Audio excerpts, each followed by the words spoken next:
a connection series. And as you know, the reason we started the connection series was to have families be more connected and share ideas and strategies with families and entrepreneurs of how to create more connection at a time like this, and bringing on amazing experts like JJ. And JJ is actually the cause for a couple of the other guests that I had on last week: Amber, True Blood, Roseanne. Oh, Amber, isn't she amazing? She was amazing. We had a really fun conversation. So JJ, I'm going to give like an official introduction about you. Okay. But because it's a connection series, what I do with all these interviews is just start right off. What's something that, if you had one thing that you would give a family an idea around to be more connected? It can be simple. It can be something you guys have done. It can be something that you've heard of, but like, what's something that you would say has your family be connected or have more connection? Cook together. Mm. And you know what's awesome? What is this? Like, there's so many silver linings right now. And I'm not trying to downplay the tragedies that are going on, but I always look for, okay, where are silver linings and whatever we're going through? And gosh, I've gone through my tragedies, so I can, like, let's look for the silver linings. And the silver linings now is that we have to cook. Yep. And so we have been having these amazing dinners with my new husband, my one of my sons, my bonus daughter, sometimes my ex-husband and my other son. And we just been like in there cooking, making these great dinners. And I think like this was something that 100 years ago was a thing that we just lost, like Totally, and we'll get it back. And hopefully there are things that we're going to keep from everything that we've gone through. And boy, I sure hope that cooking and eating dinners together as one that we all keep. I know we are here. That's amazing. And what's interesting, JJ, is as we've thought about like launching the first family brand kind of flagship course, like what would we put in there? And so what we teach is your family brand is built of your family culture, your family language, and your family experiences. But one of the things we touch on experiences, eating meals together. There's some crazy research out of Stanford that I'll have to share with you. It's fascinating. And what they did is they measured families that ate 3 meals or less a week together. And then they measured families that ate 6 to 7 meals a week together. The difference in the likelihood of those kids in those homes, teenage pregnancy, teenage drug use, just from a meat, like the only thing they measured was eating meals together. I've looked at the stats. I mean, it's depression, suicide. It's crazy. Just eating meals together. It's something I had growing up. I actually hated it growing up, I will tell you, but we had family dinner I didn't like it growing up because my dad was into his 4th or 5th cocktail by that point. So it wasn't fun. Yeah. But, it was, it's pretty amazing when you look at that research and then you look at that and go, all right, if that helps with having a better mood, getting better grades, and also being more connected, it also improves your immune system. Yeah. So totally. One of the things too, JJ, like you know this as much as anyone, like how difficult it is. And then when I say, this is because there's things you could be doing if you wanted to 24/7, right? Like, so the ability to be present is becoming more and more increasingly difficult for individuals and families. But I'm guessing when you're cooking in the kitchen, one of the great things about cooking is you're not on the phone. Yeah. You're not tethered to your device, right? You're having real conversations. Yes. And what we've done is we have one person who's kind of in charge of dinner each night. Like, I can hear my son downstairs, he's cooking. I can smell it. It's amazing. But then we all chip in and help. And we help with setting the table. We help with if he's doing like a grass-fed beef, spaghetti squash pasta dinner tonight, and I'll do a salad. So we all get together and do this. It's really been amazing. That is awesome. Yeah. Same thing. My wife and I, it's like when the quarantine happened, we're like, oh, that's right. We have bikes. It's like these things you forget, like that we do a bike ride almost every night now. And it's been like, how did we ever live without this nightly bike ride that we just go do and wind down? And it's like some of these things we hope we keep, that we have an intention of keeping. Right. And we can. I mean, that's the thing. Like, I've been loving my mornings and evenings. Last night we took the dog on this really long walk. I finally had to carry her for a while because I have a 6-pound dog. She can only go so far. Yeah. She's looking at me, her little tongue's hanging out. I'm like, okay, sorry, I'll carry you. But everybody was outside, and then we live on a canal. So we're out paddleboarding a lot of the nights, and everybody's outside. And it's just awesome because you know what? 6 months ago when I was paddleboarding, no one was outside. Totally. So, So with that said, JJ, like I love this idea of, so by the way, for those of you tuning in, watching live, welcome to the Connection series. JJ Virgin, amazing author, expert, speaker, entrepreneur, community organizer, bomb.com. This is the dog. Um, This is the doggy. so JJ, so if you guys are watching this, like start a watch party. Like the whole purpose of the Connection series is to reach as many entrepreneurs and families as we possibly can. And by you starting watch party and sharing this, it helps us do that. And JJ already shared something that like is just a huge nugget. And that is one of the things that she's experienced with their family that has them be more connected is cooking together. Um, and so JJ, I want to talk a little bit about too, something you brought up that I thought was intriguing is, there's a lot of families in the world today that are joint families that are, they've been through a divorce, and sometimes oftentimes that isn't the most like pretty thing going through it, or even after, and people suffer as a result. And I thought it's really intriguing that you said that at a lot of these meals, your ex-husband's there. Like that doesn't just happen. That has to be No. created. Can you give some advice to families that are maybe in that situation of like how to create that as a possibility? Yeah. And if someone's listening, they go, well, that's never going to happen because, there's all this animosity. I will share that I did not have, and you really hear about those. Yeah, we had the best divorce and we're best friends. I'm like, yeah, maybe 1 in 10 million. I don't know. Right. And I wasn't one of those. It was very contentious. It was not pretty. And I made a decision about 7 years into this, because I was trying to like write in my journal every day and intention. And I'm like, that's not working. I read this work by Alison Armstrong called Celebrating Men, Satisfying Women or something. I think it's called the Man Course or something, PAX programs. Lisa Sasevich turned me onto it. I read this and she really talks about like how men and women can communicate better. And I decided that I was just going to appreciate my ex-husband and appreciate everything about him, whether I said it to him or I felt it, because that shifts everything. And that instead of like, saying, hey, do this, I was like asking for help and appreciating.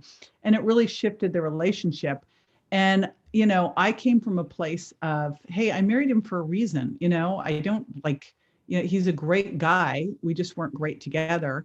And he's a great father. And I didn't want to have my kids ever miss out on that. And I also didn't want them to see, I wanted to see that you can have great relationships, even if you're not married. So we got along great. In fact, when my son Grant was in the near fatal accident, we had spent months in the hospital and years afterwards. I credit John for why Grant's healed so well. He has been an amazing caretaker, amazing with him. And as I started to date again, I basically told anyone I was dating, listen, this involves, if you're dating me, you're also going to be spending time with my ex-husband. And that got a lot of people gone, I will tell you, Chris. That was a good filter. That's really not like, for most people, they're not like, oh, that's great. My husband, Tim, was like, okay, all right. And I remember one of the first times we were all together, because I said, listen, holidays are you and me and my ex-husband and my kids, and hopefully your kids, and hopefully your ex-wife, not probably happening anytime soon, but I still hold out hope. But I remember when my ex-husband met Tim, he said to me, he's like, oh my gosh, great job. I love him. And then of course, Chris, he says right after that, he goes, and boy, good for you. You weren't getting any younger. I'm like, you could have just left it at like, you loved him. You didn't have to like go any further than that. But we do. It was interesting because the first part of the quarantine, my bonus daughter just left, but it was my younger son and my bonus daughter and Tim and I, and then John and Grant would come over. And, I think it was really great for my stepdaughter to see this, because, her mom is so angry still at my husband that like they don't get along. And it's sad. And it's, I look at it and I go, hey, you know what, do it for your kids. Right. Yeah. There's some stuff, just do it for your kids.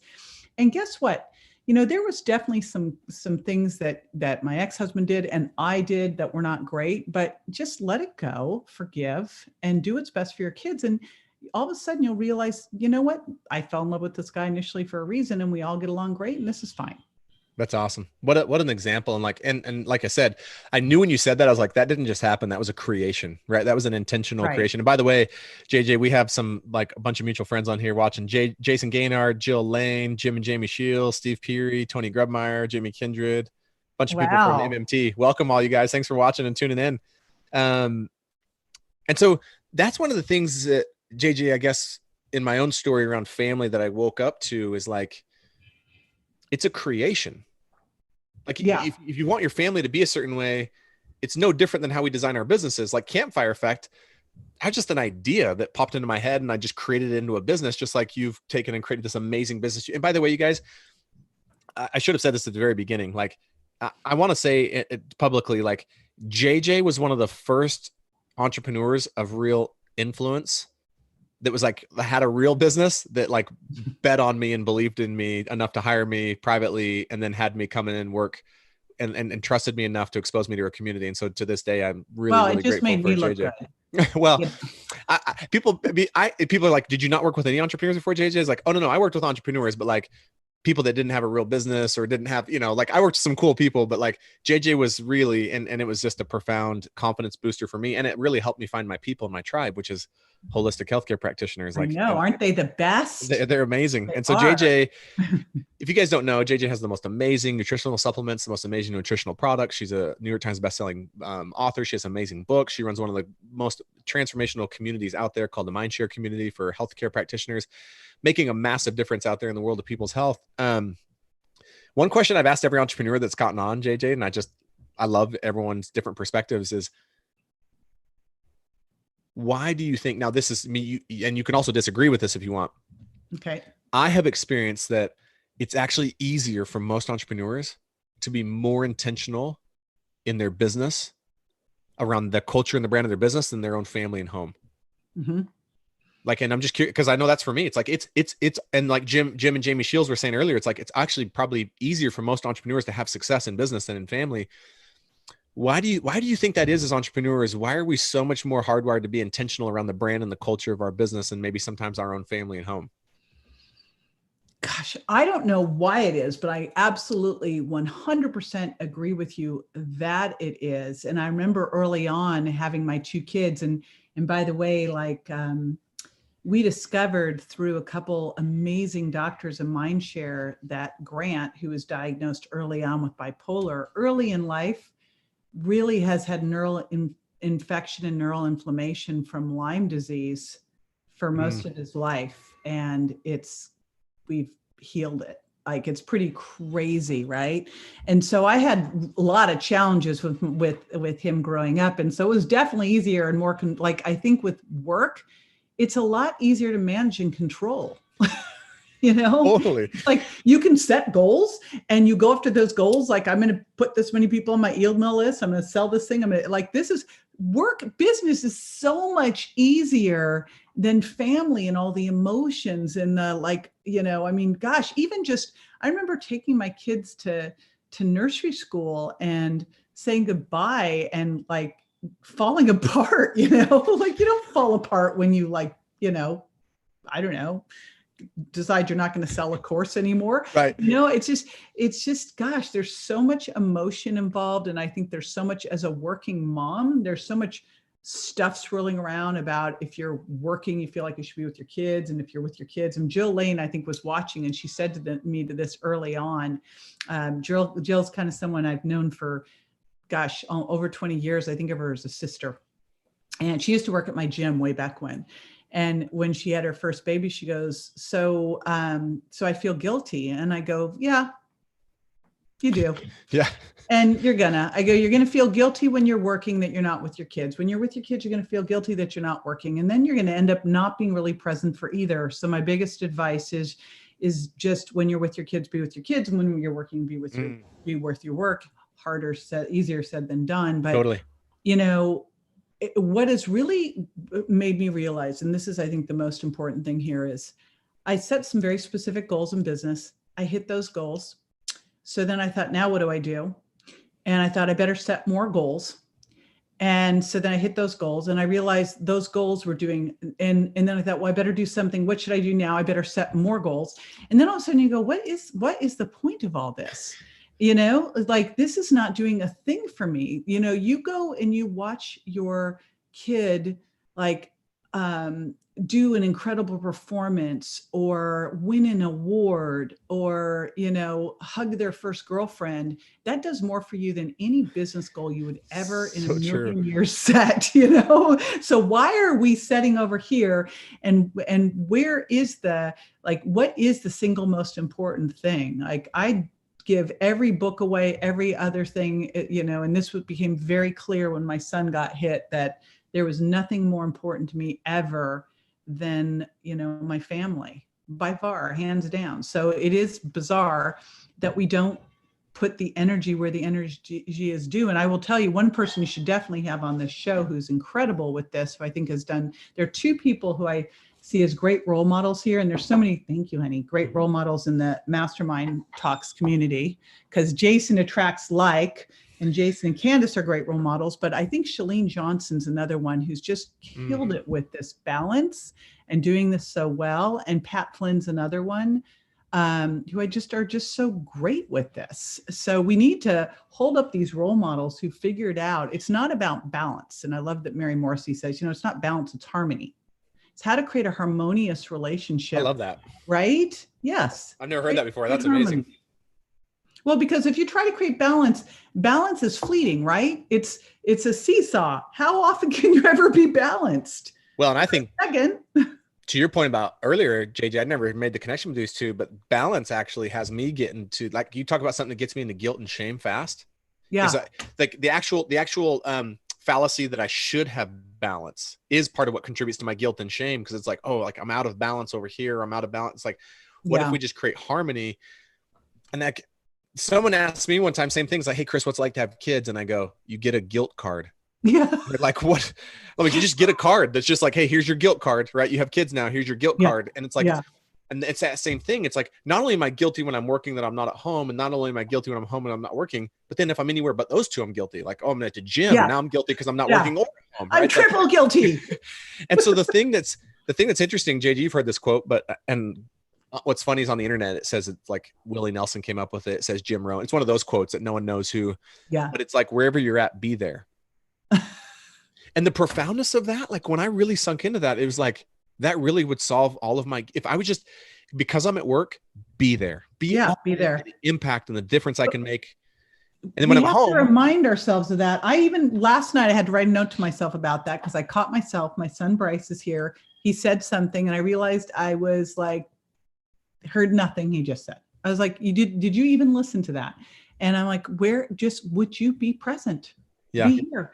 I will share that when Grant got hit, I kept writing every day. I did this. JJ, will you just give some more context to that? I'll give a little context so they know what the heck I'm talking about. So when my kids were 15 and 16, my son Grant was the victim, although I'd say the victor of a hit and run accident. In fact, we say, Grant 1, car 0, but a car hit Grant going probably 40 miles an hour and left him for dead in the street and then drove off. And I remember standing in the hospital that night while the doctors are telling us to let him die. And I'm standing there and I am super present. And prior to that, I every day would pull out my journal and I'd write down, I am present for my kids. And they would give me opportunities every day to be more present. And I would just write in my journal, but I wasn't moving my feet. And boy, when your kid is in the hospital on a ventilator, on life support, you are so super present, like you are very present. And it's like, don't make it get to that point, geez. And I still, you have to remind yourself. And I think too, with entrepreneurs and our ADD and everything, that doesn't benefit, it doesn't help the matter. Totally. So guys, again, if a bunch of you just joined live, Carrie, Nora, Greg, John, Krista Burns, Wendy McKenna, Michael Hunter. Thank you guys. Krista Welcome everyone. Burns. I love my Krista Burns. Yeah. Krista says JJ is the best. So guys, here on the Connection series, if you haven't already, you got to start a watch party. JJ just keeps dropping nuggets and bombs like I knew she would. Good ones. And right now, John Bowen, I just got off a Zoom call with John. John, welcome. Hi, John. John's awesome. And so this idea, JJ, of being present, like one of the things that I taught at a Story Influence event. I last year was the first time I ever put on one of my own events. It was a 2-day event called Story Influence. And what was cool is we got to talk not just about story as it relates to marketing. We got to talk about story as it relates to like the stories that we tell ourselves. Mm-hmm. A lot of times that aren't true. And what I talked about at that event was, in my own life, I've recognized I have so many stories of the past that if I'm not careful, I can really live in the guilt and the shame of the pain of the past. And then I can spend a lot of time living in the story of the fear and the anxiety and the unknown of the future. So much so that I have no capacity left over to live and create in the one place life's actually happening, which is now. And what's crazy, JJ, for me is like, there is no freedom in the past. There's no Right. freedom in the future. There's only freedom here right now. And I'm by no means the poster child for being present. I struggle with it as much as anyone, but it is an intention of mine to, like, wherever I'm at, be all in there in the present and not have any guilt about it and not have any worry about what's going to happen. It's just like, look, when you're at home, because you're there, be all in there. When you're at work, because you're there, when you're at the gym, because you're there, be all in. Like when Yeah. you're doing your hobby.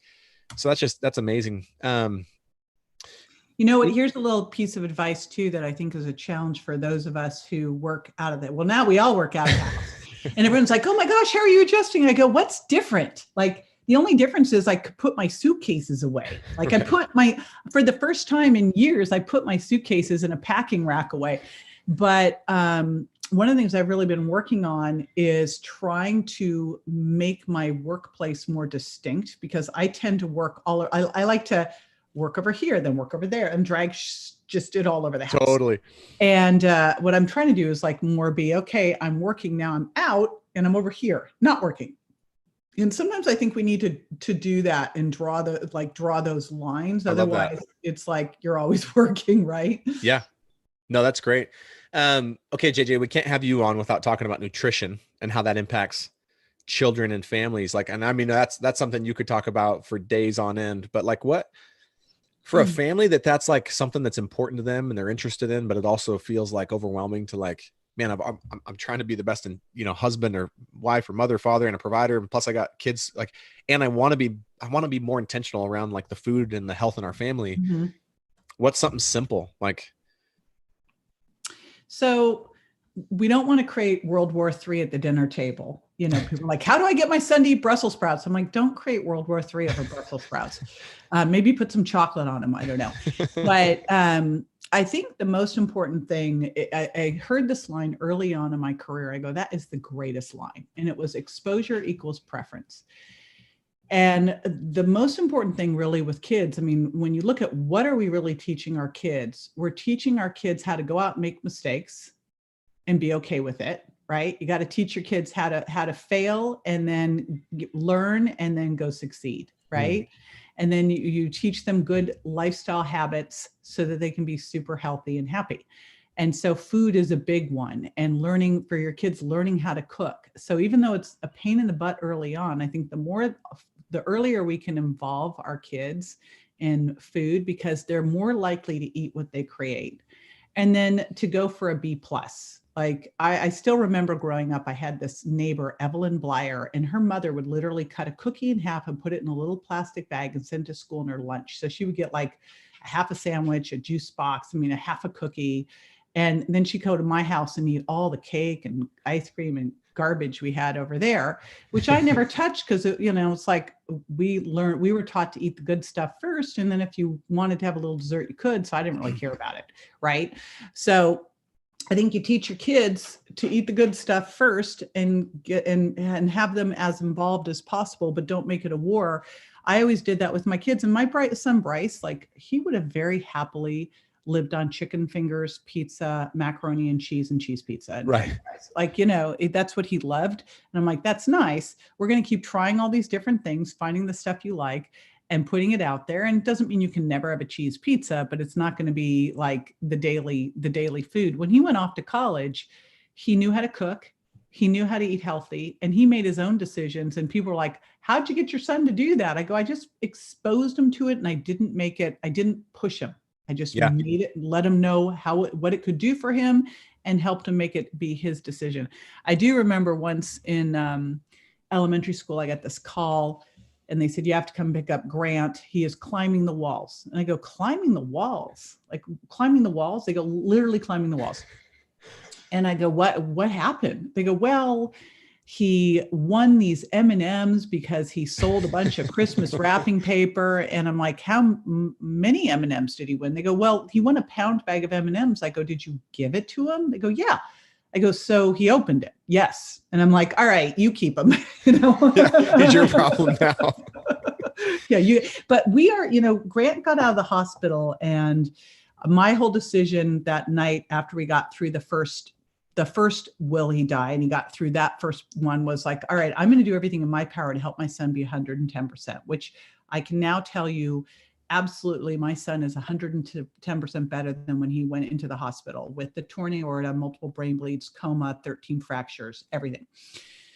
And I remember one of the things as he was coming through this, he is really, really dialed into his sleep now, his exercise, his supplements, his diet. But he's so keenly, he was like, wow, I get mad when I eat gluten. I'm like, but he had to figure, I'm like, connect the dots. Yeah. So teach your kids to connect the dots. Give them the whys behind these things, and teach them how to connect the dots.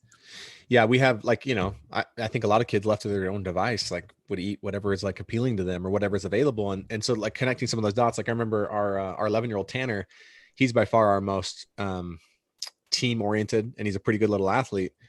And to try and get him to eat healthy just for the sake of like eating healthy, even though one of our Smith family values that we say every morning is Smiths are healthy and active. But even just saying it, like, it was when we said, like, hey, Tanner, you do realize that performance in sports and your ability to perform at the highest level is linked to it was just like this light bulb moment for him. It's like, oh, okay. I will say too, JJ, our youngest daughter, Indy, who's 3, we named her right because she's indie and like independent. Like, she's more feisty and independent than all of our kids put together. And she's the most prone to her. Yeah. She's the most prone to eat junk food and sweet tooth. And really, like, it's always a battle to get her to eat vegetables until she got to go out and help harvest the zucchini and the summer squash in our own garden. There you go. Ate it like that. And I know that that's not realistic and sustainable for everyone to have a big garden, but like the more they're involved. Well, they can pick it out at the farmer's market or at the grocery store. You support what you create. We teach that in business, right? Like, we know that from, use your marketing that with your kids. Like, come on. I mean, that's like, get Lisa Sasovich's book Meant for More and use it with your kids. She'll teach you how to get them to eat. That's awesome. Okay, JJ, this has been amazing, guys. Again, JJ Virgin. Well, I mean, most people that come on, I can tell them like one of your books and go get that, but you have several. Like, JJ, what's a book? What of all your books, what would you recommend that a family would read? So I must tell you that right now, the book for now is Warrior Mom. When this whole thing started to hit, I felt like I had been just like, brought back in time to standing in the hospital that night going, oh my gosh, I cannot get sick. What do I need to do? How do I need to show up to be able to get through this and, support people? And so that book really is the mindset and the lifestyle habits that you need to be able to show up strong when things are really challenging and stressful. So that's... I'm going to put that in the comments here, you guys. A link to JJ's book on Amazon. Is that okay, JJ? We link that one. I don't know where else would you go at this point? Yeah, seriously. So we just linked that, and we'll link it on but Warrior Mom, that's amazing. And JJ's written several really amazing books all around health. And so amazing discussion around being present and some tips on how to do that. The power of cooking together as a family, and the power of like part of getting your children interested in eating healthy is letting them be involved in the process. Okay, JJ, one question. It's an on-the-spot question that I ask all my guests. Just whatever comes to mind for you. If you had to say, when you look at like JJ Virgin, like as a family, that name, right? What's the one thing that you would say that you want your family to stand for more than anything? What comes to mind for you? This idea of like, what do we stand for as a family? Integrity. I love that. Which is a very loaded word. Yeah. It means a lot of things to a lot of people, but I love that. Okay. Well, you guys, JJ, this has been amazing. We've got Steve. Thank you. You're welcome. Thanks to everyone who joined us live.